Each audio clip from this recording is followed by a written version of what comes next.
याच्यामध्ये माननीय CP sir यांच्या मार्गदर्शनाखाली ऑपरेशन थंडर अंतर्गत जे एमडी आणि गांजा यांच्या विरोधी जी मोहीम, अंमली पदार्थ विरोधी जी मोहीम चालू आहे, त्याच्या अंतर्गत आमचे जे डीबी पथक आहे, डीबी इन्चार्ज तसेच सिनियर पीआय पाचपावली यांच्या मार्गदर्शनाखाली ही कारवाई करण्यात आली। त्याच्यामध्ये 2 आरोपींना अटक करण्यात आलेले आहे। त्यांच्यावरती पूर्वीचे सुद्धा गुन्हे यामध्ये आहेत आणि त्यांच्याकडून जवळपास 12 ग्रॅम एमडी जप्त करण्यात आलेले आहे।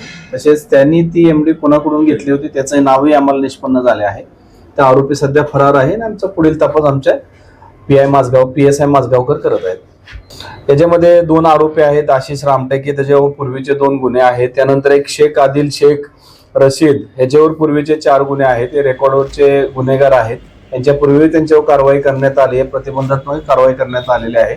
तरी सुद्धा हे एमडी बाळगताना विकताना आम्हाला मिळून आलेले आहेत। आम्ही त्याच्या अंतर्गत पुढील कारवाई करत आहोत।